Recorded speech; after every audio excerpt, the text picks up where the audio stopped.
Bonjour à tous et bienvenue sur la chaîne du professeur Haji. Dans cette chaîne, je vous propose des cours de physique, des travaux dirigés, corrigés bien sûr, et des QCM. Donc cette chaîne est destinée aux élèves qui préparent leur bac, mais aussi pour les élèves qui ont obtenu leur bac et qui vont commencer un cycle universitaire, soit en cycle prépa, soit aux ENSA, aux FST, ou bien toute formation de DUG. Dans cette série, j'ai commencé par corriger des problèmes des séries d'exercices de travaux dirigés d'électrostatique. Donc je suis à la série numéro 4 qui est consacrée au théorème de Gauss. Donc dans cette série que j'ai partagée en trois parties, la première partie j'ai traité tout ce qui est symétrie plan, deuxième partie tous les problèmes à symétrie cylindrique, et dans cette série je vais traiter tous les problèmes à symétrie sphérique. Donc il s'agit de calcul de champ électrique, de potentiel électrostatique, par le théorème de Gauss sous forme intégrale ou sous forme locale, et également des relations de continuité. Donc dans cette partie, je vais insister sur l'application du théorème de Gauss sous forme locale. Donc ça veut dire on va travailler plus avec les équations locales qu'avec les équations intégrales. Bien sûr, comme d'habitude, l'énoncé est téléchargeable dans le lien qui se trouve dans la description de la vidéo. Bien, donc dans la partie 3, je vais traiter, comme je viens de dire, tous les problèmes à symétrie sphérique. Donc vous avez plusieurs exercices. Il y a d'abord l'exercice 5 et 6. Donc l'exercice 5 que j'appellerai un exercice incontournable, c'est-à-dire des choses absolument à savoir. Comment calculer le champ créé par une sphère chargée en surface, chargée en volume avec une densité de charge uniforme, ensuite chargée en volume avec une densité de charge non uniforme, et déduire le calcul du potentiel dans chaque cas et vérifier que la forme locale du théorème de Gauss est bien vérifiée dans chaque cas étudié. Ensuite, dans l'exercice 6, on va refaire la même chose, calcul du champ électrostatique créé par une sphère chargée en volume avec une densité de charge uniforme, mais cette fois-ci en utilisant les équations locales et non pas les équations intégrales. Bien, je vais suivre la même procédure que j'ai adoptée pour les problèmes à symétrie cylindrique, c'est-à-dire tout ce qui est choix de la surface de Gauss, calcul de flux, problème de symétrie, invariance. C'est un lot qui est commun à tous les exercices à symétrie sphérique. Donc je ne vais pas le refaire dans chaque exercice, je vais les discuter une fois pour toutes. D'abord, la symétrie. Quand est-ce qu'on a un problème à symétrie sphérique? Un système est dit à symétrie sphérique s'il est invariant par rotation autour du centre. Vous prenez une sphère chargée en surface de façon uniforme, vous la tournez autour du centre, vous avez toujours, si vous êtes quelque part ici, vous allez observer toujours le même système. On dit qu'il y a invariance par rotation autour du centre de la sphère. Dans ce cas-là, on a un problème à symétrie sphérique. Faites très attention, ce n'est pas parce que vous avez une sphère qui est chargée que c'est un problème à symétrie sphérique. Je vous donne un contre-exemple tout à l'heure. Bien. Donc, essayons d'abord de déterminer la direction du champ électrique en un point M quelconque de l'espace, bien sûr, repéré par les coordonnées sphériques, que je n'ai pas tracées ici. Voilà ER, voilà Eθ, et Eφ, c'est le vecteur qui est perpendiculaire au plan formé par ER et Eθ. Donc, ils sont là. Voilà ER pour un point de la sphère, voilà Eθ, voilà Eφ. Ici, le point M, il est là, c'est la même chose. Vous avez ER, vous avez Eθ et Eφ. Il est perpendiculaire au plan ER, Eθ. Comme bien sûr, vous avez une densité de charge uniforme, il s'agit bien sûr de trouver deux plans de symétrie, parce qu'on ne peut pas avoir un plan d'antisymétrie si vous avez une densité de charge uniforme. Déterminons donc deux plans de symétrie qui passent par le point M, ou bien pour être simple, deux plans de symétrie qui passent par ce point, parce que la symétrie elle est la même. Donc toujours les plans de symétrie, les indiqués par M plus de vecteurs unitaires. Donc vous voyez bien que le plan MER Eφ, donc c'est ce plan-là qui coupe la sphère en deux. Vous prenez une sphère, vous la partagez en deux. Vous voyez bien que cette partie-là, elle est complètement symétrique de l'autre. Donc c'est un plan de symétrie. Prenez un point ici, sans symétrique, c'est là. Donc deux points symétriques contient la même densité de charge, et ainsi de suite. Donc c'est un plan de symétrie. Est-ce qu'il y a un autre? En fait, dans la sphère, vous avez une infinité de plans, mais on va prendre uniquement deux. Le deuxième, c'est MERθ. Le plan MERθ, c'est ce plan-là. Donc c'est en fait ce plan, hein, ce plan-là. Voilà, ce plan. Ce plan-là, il partage la sphère en deux parties, cette partie-là et cette partie-là. MERθ, d'accord? ERθ, c'est ce plan-là. Et en fait, tout plan qui contient le vecteur ER et qui passe par le point M, c'est un plan de symétrie. Vous prenez ce plan-là, vous le tournez avec n'importe quel angle que vous voulez. Il est essentiel qu'il contient le point M et le vecteur ER, c'est toujours un plan de symétrie. Donc vous avez une infinité, mais deux suffit. Deux plans sont suffisants pour déterminer la direction du champ électrique. Quel est le vecteur commun à ces deux plans? C'est le vecteur ER. Donc voilà, si vous avez une sphère chargée, que ce soit en surface, que ce soit en volume, avec une densité de charge constante ou bien variable, l'essentiel qu'elle soit distribuée de manière uniforme, vous avez toujours ces deux plans qui sont des plans de symétrie. Et donc, tout problème à symétrie sphérique, le champ électrique est les suivants, le vecteur ER, et également tout vecteur axial, polaire, tout vecteur, et va être obligatoirement sur le vecteur ER. Les règles de symétrie sont valables pour tous les vecteurs. Maintenant, les invariances. Les invariances, on les a traitées déjà dans une vidéo séparément. Vous prenez une sphère, vous avez deux types d'invariances. Donc, vous êtes là quelque part, d'accord?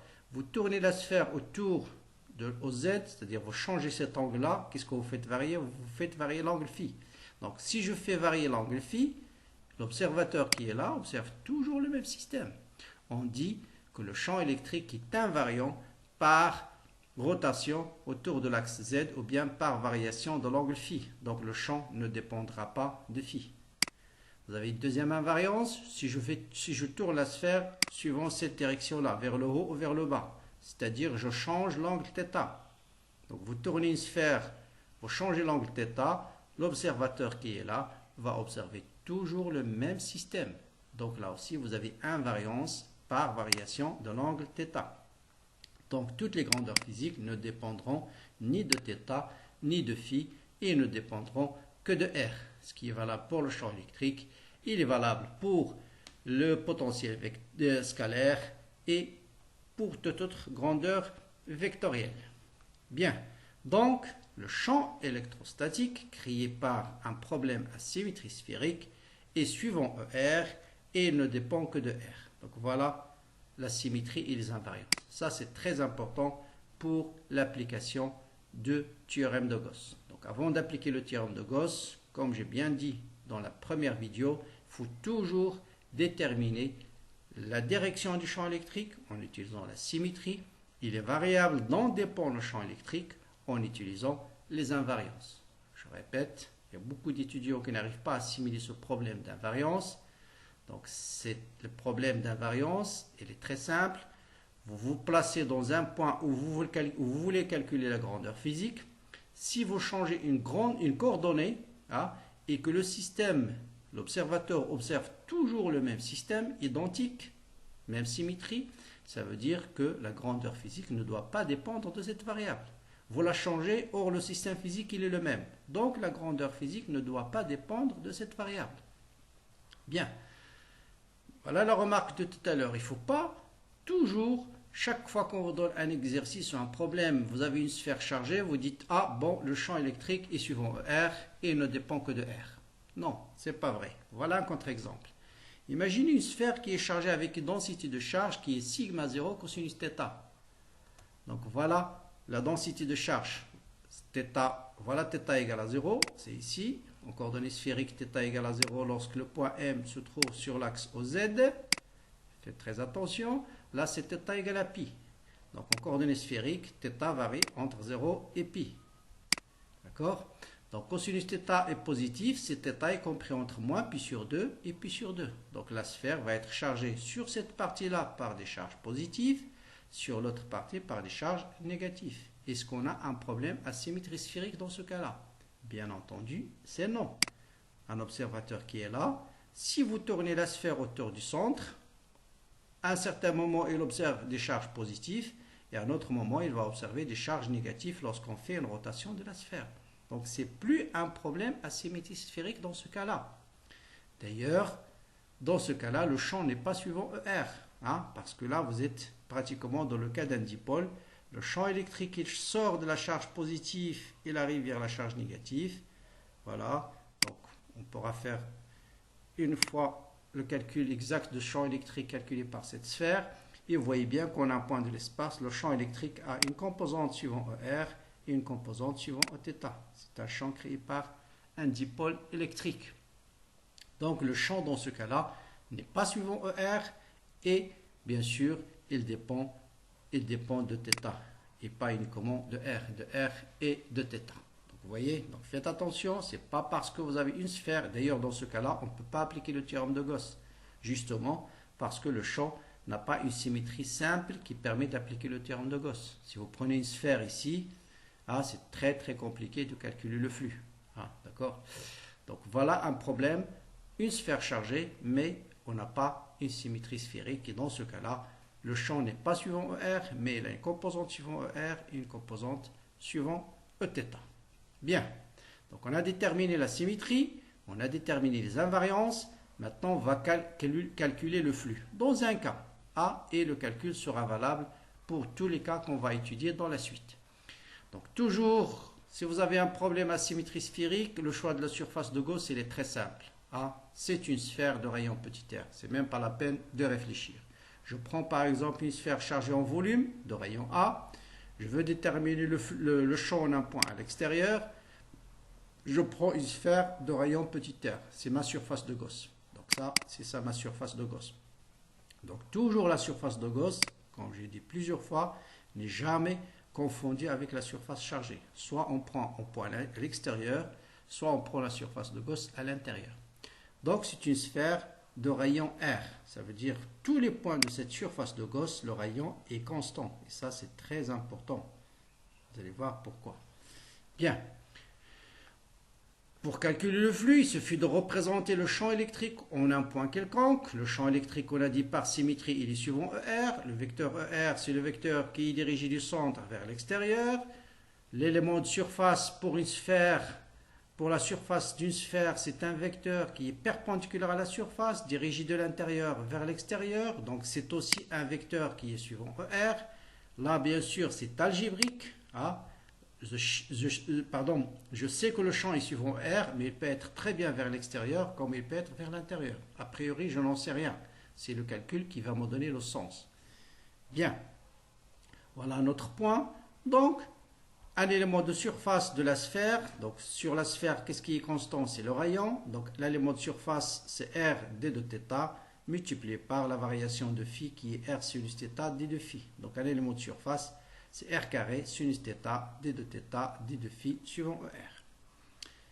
Bon, je calcule. Bon, pourquoi ça c'est un élément de surface? Bon, ça c'est juste une application. Si je calcule l'intégrale sur sinus θ, bien sûr, sur la surface, le rayon est constant. Donc, je sors R carré, j'intègre sur θ et j'intègre sur phi. J'obtiens bien la surface d'une sphère qui est 4pi R carré.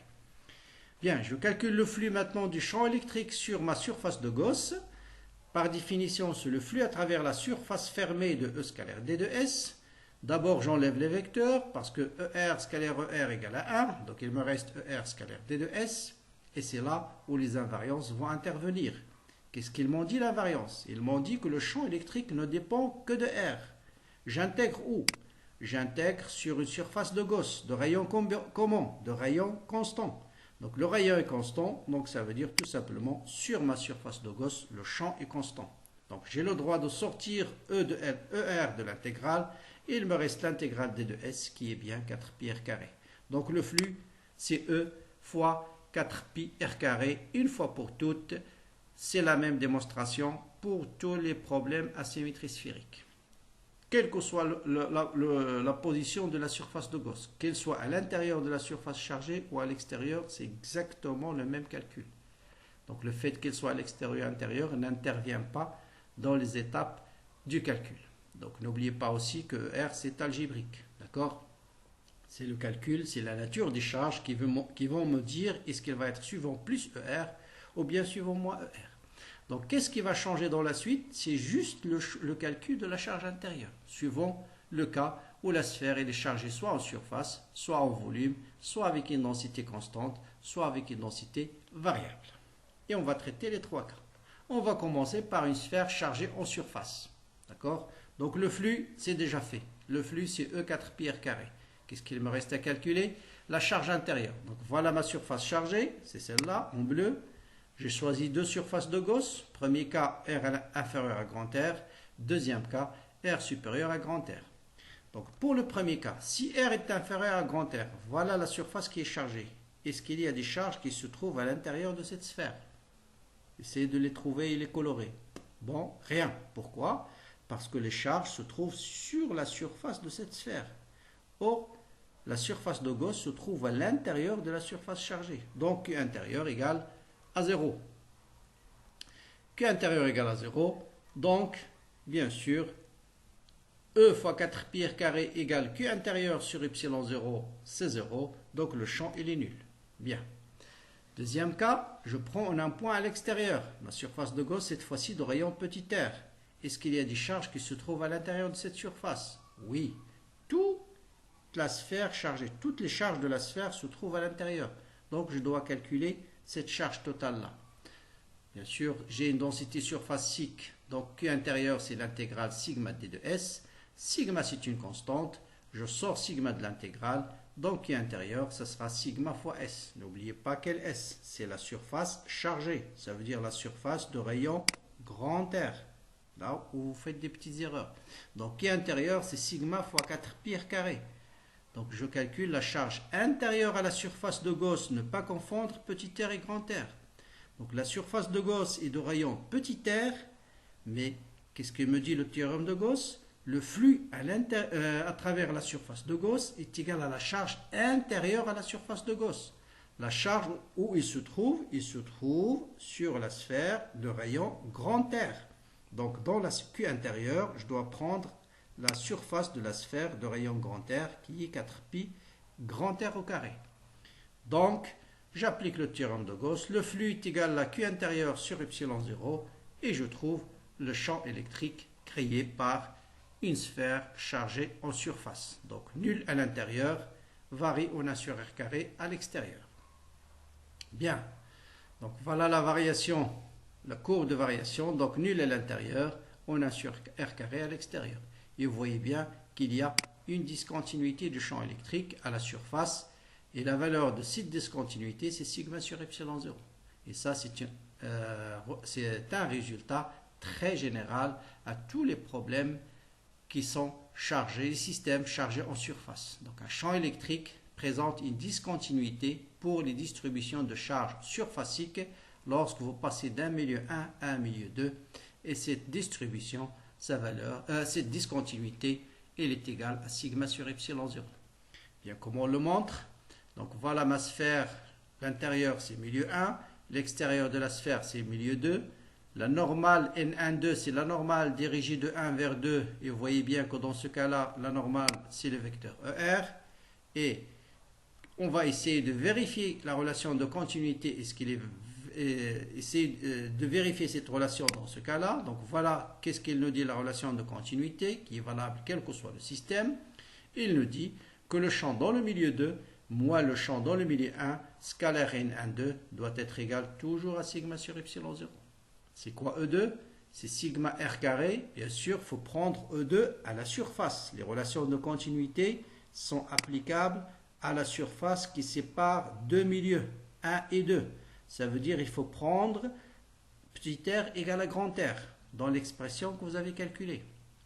Autrement dit, E2 à la surface est égal à quoi? Est égal à sigma sur epsilon 0. Donc sigma sur epsilon 0 suivant N1,2. E1, bien sûr, il est nul, moins 0, scalaire N1,2, ER scalaire ER égale à 1, et on retrouve bien notre sigma sur epsilon 0. Donc voilà, E2 pour petit r égale à grand R, c'est sigma sur epsilon 0 fois N1,2. E1, c'est égal à 0. Et si vous faites E2 moins E1, ça vous donne sigma sur epsilon 0 fois suivant N1,2, scalaire N1,2, et on retrouve bien sigma sur epsilon 0. Donc les relations de continuité sont vérifier. Donc discontinuité de la composante tangentielle et bien sûr continuité de la composante normale, mais le champ électrique ici n'a pas de composante normale. Donc les deux sont nuls. E1 normal égale à 0 et E2 normal égale à 0 parce que le champ il est perpendiculaire à la surface qui sépare les deux milieux. Bon, le calcul de potentiel, je vous laisse le soin de le faire parce qu'on l'a fait plusieurs fois. Donc il suffit d'écrire d de V égale à moins sigma r carré sur epsilon 0 r carré d de r et vous intégrez l'intégrale d de V c'est V, l'intégrale de moins d de r sur r carré c'est 1 sur r et on retrouve un potentiel qui varie en 1 sur r. Pour déterminer la constante, vous prenez le potentiel à l'infini, il est nul.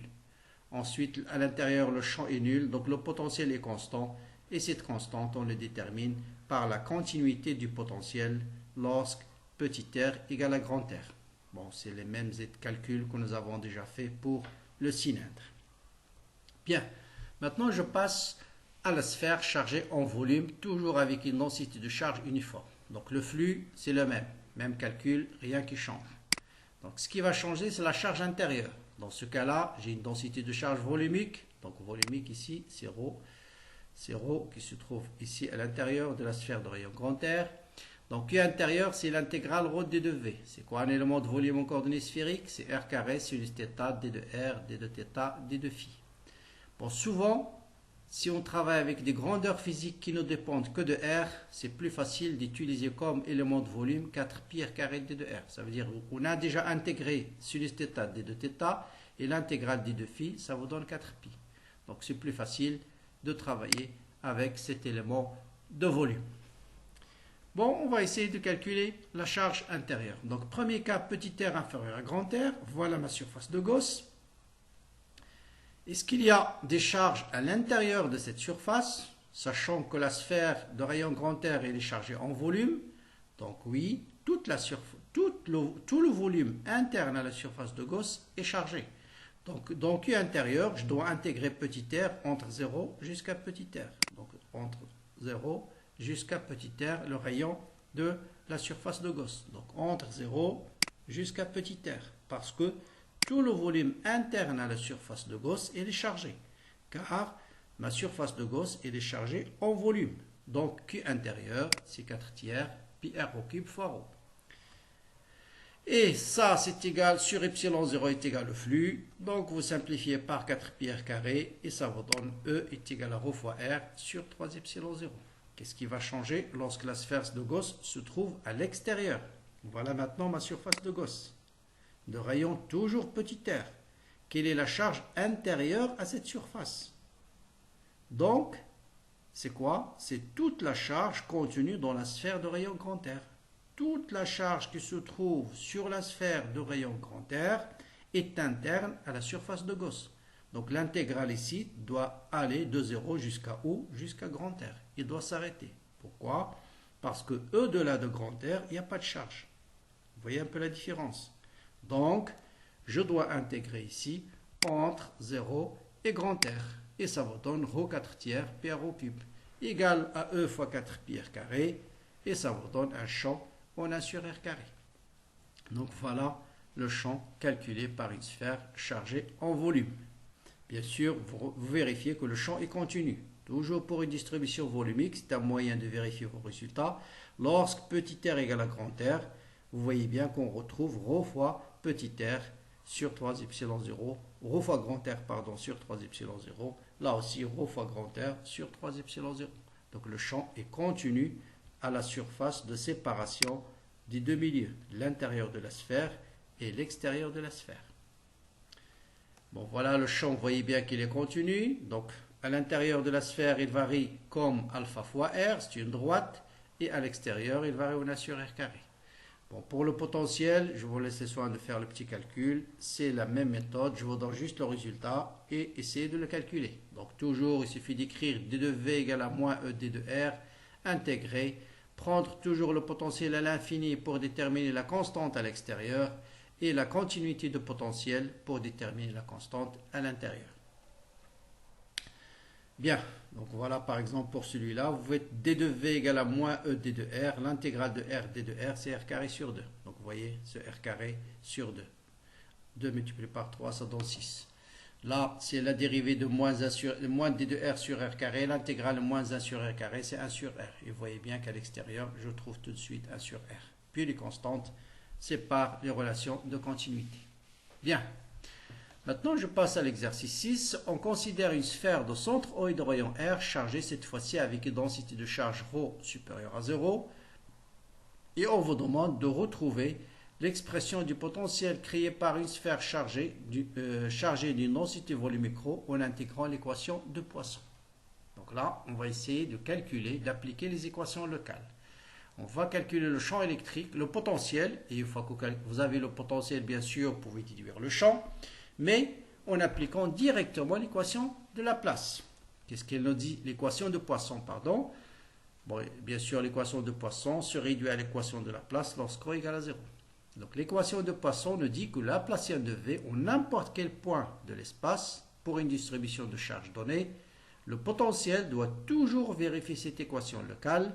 En un point donné, le Laplacien de V en ce point, plus la densité de charge en ce point sur epsilon 0, c'est égal à 0. C'est ce qu'on appelle une équation locale valable en un point donné. Théorème de Gauss, c'est une équation intégrale qui est valable sur une surface.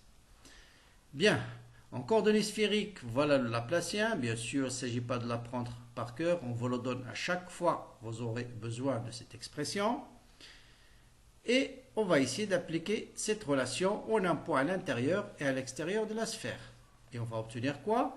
Si à l'extérieur de la sphère, bien sûr, vous avez une sphère chargée en volume avec une densité de charge ρ, pour un point qui se trouve ici, est-ce qu'il y a, c'est quoi la valeur de ρ? C'est 0. Donc vous aurez Laplacien de V égale à 0. Donc Laplacien de V, je vais prendre cette expression compacte, égale à 0.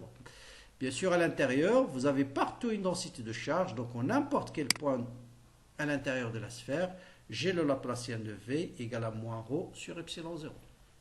Ça, j'ai écrit juste l'équation de Laplace, j'ai remplacé ρ par sa valeur. À l'extérieur, elle est nulle, à l'intérieur, égale à ρ. Après, ça sera juste des calculs d'intégration de ces équations différentielles. De ces équations de dérivée plutôt. D'accord? Donc là, le potentiel ne dépend que de R. Donc la dérivée partielle va se réduire à dérivée droit. Donc bien sûr, 1 sur R s'en va parce que R fois 0, c'est 0. Il va me rester d carré de R fois V sur dr carré égale à 0. Ça veut dire quoi? Ça veut dire que l'intégrale d de R V sur d de R égale à 0 est constante. D'accord? Donc vous dérivez cette équation deux fois. Donc la dérivée seconde d'une fonction est nulle. Ça veut dire sa dérivée première est égale à une constante. Donc dérivée seconde, elle est nulle. Ça veut dire la dérivée première égale à une constante. J'intègre une deuxième fois.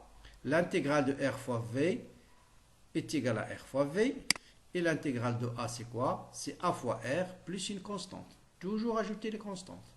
Ensuite, je simplifie, je divise par R partout et je trouve que le potentiel à l'extérieur va être sous la forme A plus B sur R. Voilà le résultat. Après, il faut essayer de trouver les constantes A et B. Donc, je répète, c'est extrêmement simple. Une fois que vous appliquez l'équation de Laplace, vous avez une équation dérivée seconde souvent, donc il faut l'intégrer deux fois. Donc, j'intègre une première fois, je trouve dérivée de R fois V sur D de R égale à une constante. J'intègre une deuxième fois, je trouve que R fois V égale à R plus B. Et ensuite, je divise par R, je trouve V égale à A plus B sur R. Donc ça, c'est à l'extérieur. Je fais exactement la même chose, mais cette fois-ci à l'intérieur. Donc, la dérivée seconde est égale à moins ρ fois R sur epsilon 0. D'ailleurs, on peut remplacer dérivée seconde par dérivée droite parce que le champ ne dépend que d'une seule variable. Bon, j'intègre une première fois. L'intégrale de d carré de RV, ça sera dérivée seconde de RV, ça sera dérivée première. L'intégrale de R, c'est R carré sur 2. Donc, moins R, c'est moins R carré sur 2 plus une constante. J'intègre une deuxième fois. L'intégrale de la dérivée d'une fonction, c'est la même fonction. Dérivée de f', l'intégrale de f', c'est f. Donc l'intégrale de R fois V, de la dérivée de R fois V, c'est R fois V. L'intégrale de moins ρ carré sur 2, c'est moins ρ à la puissance 3 sur 6. L'intégrale d'une constante, c'est une constante fois R, plus une autre constante. Toujours ajouter les constantes. Ensuite, la même chose, je divise par R et je trouve le potentiel à l'intérieur. Voilà. Donc, c'est juste calcul d'intégration. Bien, maintenant, je résume. Le potentiel à l'extérieur, c'est A plus B sur R. Le potentiel à l'intérieur, c'est moins rho R carré sur 6 epsilon 0 plus C plus D sur R. Vous remarquez que j'ai 4 constantes à déterminer. Donc, il me faut 4 conditions. Bon, il y en a 2 qui sont claires. C'est la continuité du potentiel et l'origine du potentiel. Mais il me faut 2 autres conditions. Dans ce cas-là, je dois passer à la continuité de la dérivée du potentiel qui est en fait le champ électrique. Lui, il est toujours continu. Et également la continuité. Et une troisième condition, ce sont les conditions physiques. On va voir lesquelles. Bien. Comment déterminer A, B, C et D dans ce cas-là? Souvent, on vous dit dans l'énoncé quelques phrases comme le potentiel est fini, le champ électrique sont finis à l'intérieur de la sphère. Ça veut dire à l'intérieur d'une sphère, le champ et le potentiel ne peuvent pas être infinis. Hein, ça n'a pas de sens. Première condition, le potentiel est nul et à l'infini est nul. On va prendre l'origine du potentiel à l'infini. Mais il faut bien faire attention. Laquelle des expressions que je dois utiliser? Celle-là ou celle-là? Il faut utiliser l'expression du potentiel qu'on a trouvé à l'extérieur et pas celle-là. D'accord? Donc si R tend vers l'infini, ce terme tend vers 0. Le potentiel à l'infini est nul. Donc tout de suite, la constante A égale à 0. D'accord? V2 à l'infini est nul. Or, V2 à l'infini est égal à quoi? Est égal à A. Car B sur l'infini, c'est 0. Donc, V2 à l'infini égale à 0. Ça implique que A égale à 0. Voilà la première constante. Deuxième constante, le potentiel est fini au centre de la sphère. Donc, le potentiel ne peut pas être infini pour une densité de charge volumique au centre de la sphère. D'accord? Donc, du moment qu'il ne peut pas être infini, on va raisonner par l'absurde. Donc, ici, obligatoirement, puisque j'ai un potentiel qui est fini au centre de la sphère, il faut que D soit égal à 0. Pourquoi? Tout simplement parce que, raisonnons par l'inverse, si D est non nul, lorsque R tend vers 0, ce terme va tendre vers l'infini. Et donc, je vais obtenir un potentiel infini. Et donc, c'est en contradiction avec l'hypothèse du fait que le potentiel doit être fini au centre de la sphère. Donc, souvent, on ajoute cette phrase dans l'énoncé. Bien, donc si le potentiel doit être fini à l'intérieur de la sphère, en particulier au centre, obligatoirement D égale à 0. Il me faut encore d'autres conditions.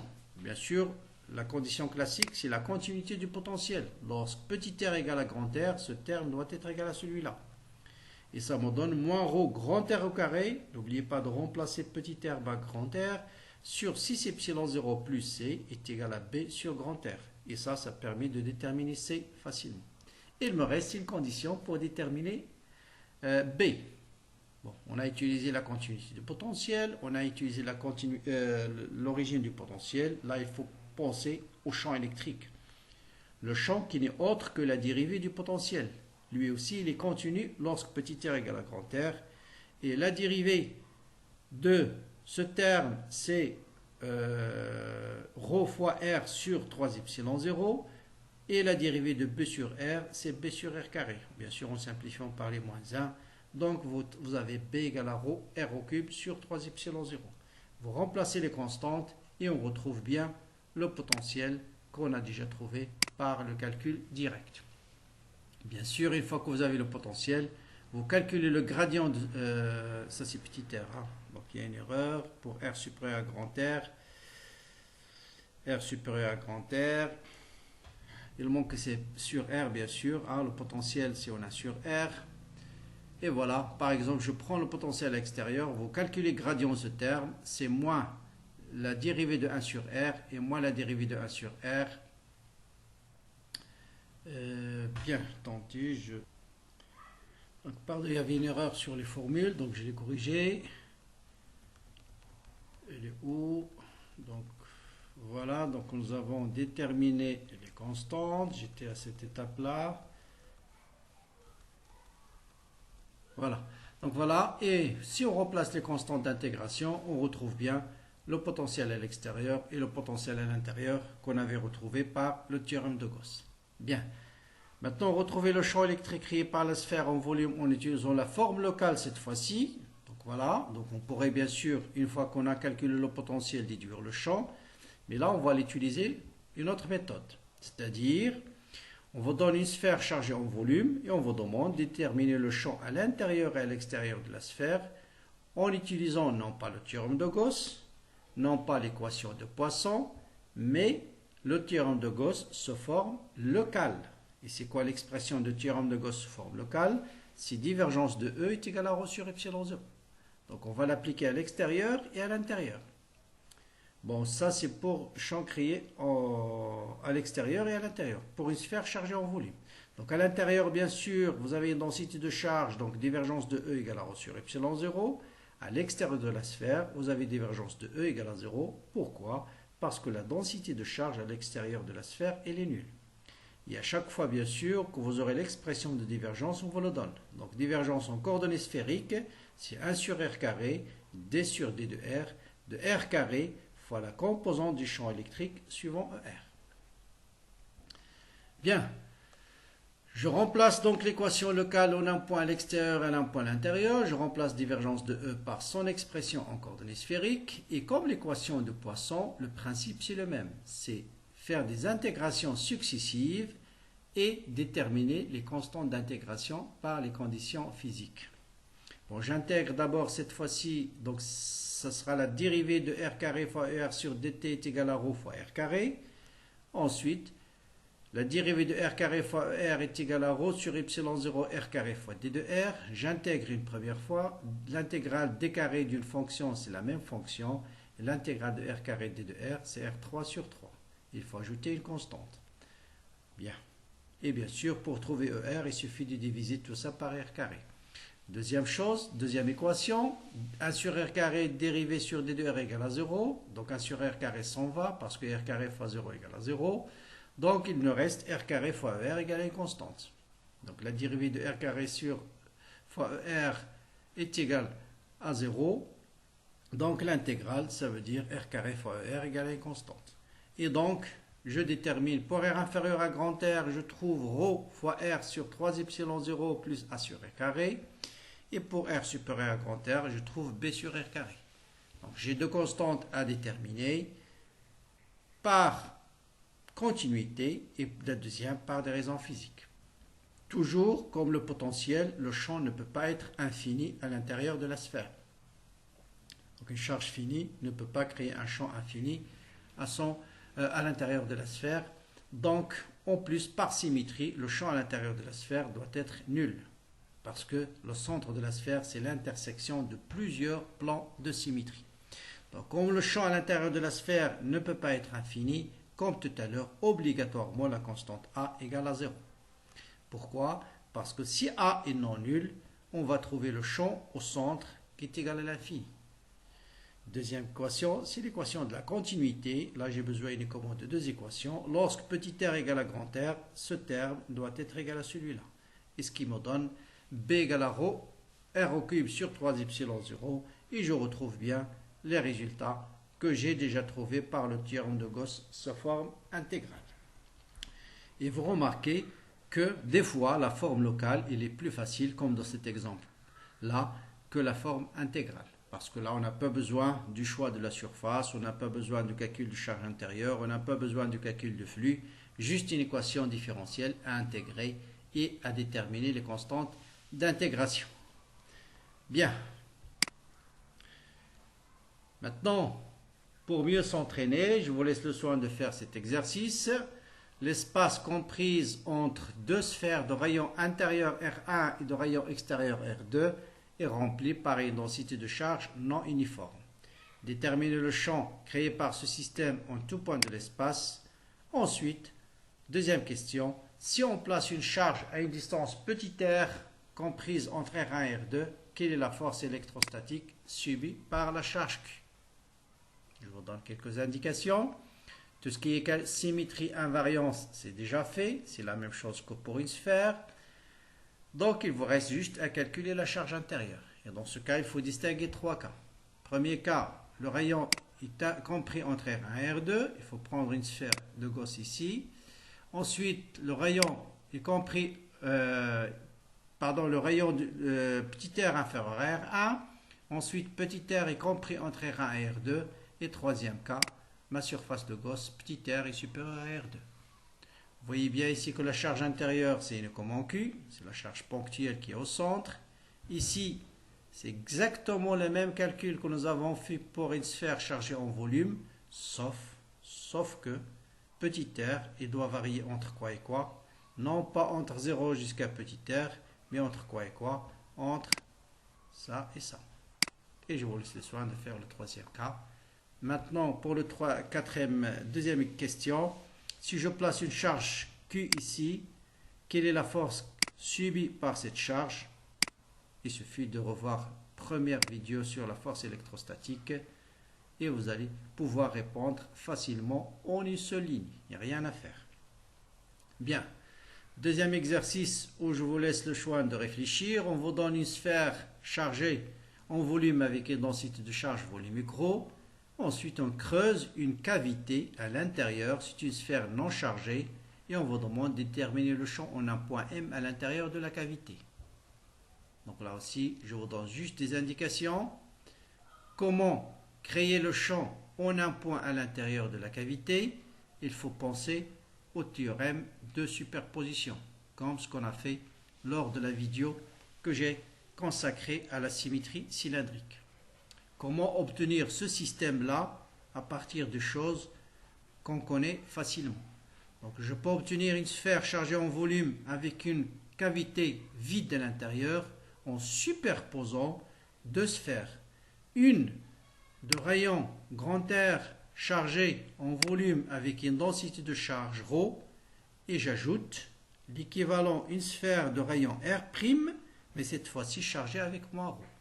Donc si je mets cette sphère quelque part ici, la charge ρ plus moins ρ va me donner une charge nulle et j'obtiens ce système. Or, le champ créé par une sphère chargée en volume, vous le connaissez, qu'elle soit chargée avec ρ et moins ρ, c'est la même expression, il suffit de remplacer ρ par moins ρ. La seule différence, faites attention, les deux sphères n'ont pas le même centre. Et je vous laisse le soin de réfléchir. Bien. Bon, la troisième partie, il est surtout destiné aux étudiants de cycle prépa qui font cette partie-là. C'est très rare on fait cette partie-là en DUG. C'est l'analogie entre la gravitation et le théorème de Gauss. On vous dit déterminer le champ de gravitation à l'intérieur de la Terre, par exemple, assimilé à une sphère de masse volumique ρ uniforme, de masse volumique ρ uniforme, de centre O. D'accord? Donc avant de répondre, je veux voir qu'il y a une analogie parfaite entre la force de gravitation et la force de Coulomb. Vous prenez deux systèmes ici qui peuvent être soit deux charges pour la force électrostatique ou bien deux masses pour la gravitation. Qu'est-ce qu'il nous dit M. Coulomb? Que la charge exercée par la charge 1 sur la charge 2 est donnée par une constante produit des charges inversement proportionnelle au rayon au carré suivant le vecteur U1,2, dirigé de la charge 1 vers la charge 2. Quelle est la force de gravitation exercée par la masse 1 sur la masse 2? C'est une constante avec un signe moins, le produit des masses inversement proportionnel à la distance au carré suivant U1,2. Vous voyez, c'est exactement la même forme. La seule différence, que la force de Coulomb peut être répulsive comme elle peut être attractive, la force de gravitation, elle est toujours attractive. Donc, pour faire l'analogie entre ces deux expressions, il suffit de faire quoi? Il suffit de remplacer. Ça veut dire, pour obtenir la force de gravitation à partir de la force de Coulomb, il suffit de remplacer la charge par la masse, remplacer 1 sur 4 pi epsilon 0 par moins g. Et vous avez exactement la même force. Donc, tout ce qu'on a dit concernant la force de Coulomb, il est valable pour la force de gravitation. En particulier, le fameux théorème de Gauss. Donc, par exemple, Le champ électrique créé par une distribution de charge discrète, c'est la sommation de QI sur 4pi epsilon 0 en un point M quelconque de l'espace U0i sur R0i au carré. Ça veut dire la somme tout simplement des champs créés par chaque charge, somme vectorielle. Donc le champ de gravitation en un point quelconque, ça sera, vous remplacez 1 sur 4pi epsilon 0 par moins G, vous remplacez QI par MI, et I0i sur R carré, il est le même. Donc ça, c'est le champ de gravitation créé par une distribution de masse en un point quelconque de l'espace. Donc champ électrique pour une distribution continue, on va remplacer D2Q par D2M, 1 sur 4pi epsilon 0 par moins G.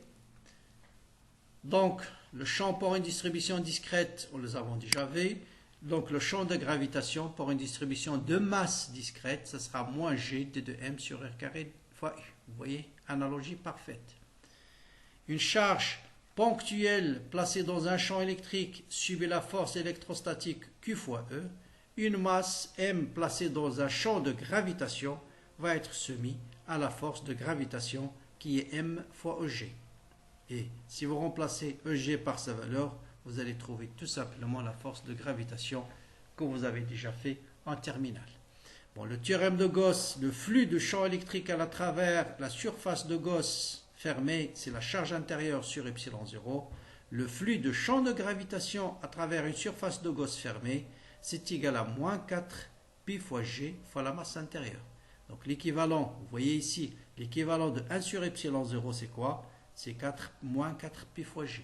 Donc 1 sur epsilon 0, c'est moins 4 pi fois G. L'application, la Terre est assimilée à une sphère homogène de rayon grand R, de rayon RT de masse MT. Calculez la force de gravitation qu'elle exerce sur une masse ponctuelle située à une distance R. C'est comme si on vous dit une sphère chargée en volume avec une densité de charge volumique ρ. Quelle est la force électrostatique subie par une charge Q placée à la distance R de la sphère? Donc, je vais terminer d'abord le champ de gravitation en un point M ici, en utilisant le théorème de Gauss. Le flux de champ de gravitation à travers la surface de Gauss, c'est moins G 4pi fois la masse intérieure. Symétrie plus invariance, c'est exactement la même chose qu'en électrostatique. La charge, le flux, c'est toujours 4pi r carré, donc fois E bien sûr, c'est EG, j'ai oublié, EG fois la surface de Gauss, donc c'est le même, le flux il est le même, et il suffit juste de calculer la masse intérieure. Bon, la masse intérieure. Donc la masse intérieure, ça dépend des cas, si petit r, si la masse se trouve à l'intérieur de la Terre ou à l'extérieur. Bien sûr, l'élément de volume, c'est 4pi r carré d de r. C'est exactement la même chose qu'en électrostatique. Et on va calculer la masse intérieure, c'est l'intégrale ρ fois d de v. Bien sûr, la masse intérieure, lorsque petit r est inférieur à grand R, c'est ρ. Si on suppose que la distribution de masse est uniforme à l'intérieur de la Terre, ça sera ρ fois 4 tiers pr au cube. J'intègre entre 0 jusqu'à petit r. Si la masse se trouve à l'extérieur, j'intègre uniquement entre 0 jusqu'au rayon de la Terre. Donc je remplace, je calcule la masse intérieure. Ensuite, la même chose. Si la masse se trouve à l'extérieur, je dois intégrer entre 0 jusqu'à grand R, parce que la masse se trouve uniquement à l'intérieur de la sphère de la Terre. Donc c'est l'analogie parfaite avec l'électrostatique. Et après simplification, je trouve que le champ de gravitation à l'intérieur de la Terre, c'est moins J fois ρ, la densité de masse, et non pas la densité de charge, fois 4 pi sur 3 fois R. Bon, à l'extérieur, ça vaut dans cette expression-là. Et si on calcule la masse de la Terre, c'est quoi? C'est ρ fois 4 tiers PR au cube, ρ fois le volume de la Terre. Je peux remplacer ρ par sa valeur ici par exemple, et je retrouve le champ de gravitation, c'est moins G, la masse de la Terre, petit r, sur le rayon de la Terre au cube. Et à l'extérieur, je trouve moins G, la masse de la Terre, sur R carré fois ER. Donc ça, c'est le champ de gravitation en sous-point. Donc si vous avez une masse qui se trouve en sous-point, il va être soumise à la force de gravitation qui est M fois EG. Et on retrouve tout simplement la force, la fameuse force de gravitation. M fois EG, ça vous donne moins G, petit m, grand M sur R carré fois ER. Ça vous rappelle la force de gravitation que vous avez fait en tronc commun. D'accord? Donc vous voyez que on peut traiter la gravitation exactement de la même manière qu'on a fait pour l'électrostatique en utilisant le théorème de Gauss. Au champ de gravitation, on peut lui associer un potentiel de gravitation qu'on peut déterminer et donc une énergie potentielle de gravitation et ainsi de suite. Voilà, on peut définir un potentiel de gravitation, une énergie potentielle de gravitation. Donc voilà donc il est bientôt 1 heure, donc je vais m'arrêter pour cette troisième partie de la série 4. Donc j'ai fait le tour sur tous les problèmes de l'électrostatique, depuis le calcul de la force de Coulomb, le champ électrique par des charges discrètes, ensuite par des charges continues en utilisant la méthode directe, ensuite on est passé au théorème de Gauss, au calcul de potentiel, ensuite au théorème de Gauss. Voilà, j'espère que vous avez assez pour bien aborder tous les problèmes de l'électrostatique. J'attends vos commentaires bien sûr, partagez la vidéo avec vos amis et à très bientôt pour la suite qui va être consacrée au magnétostatique.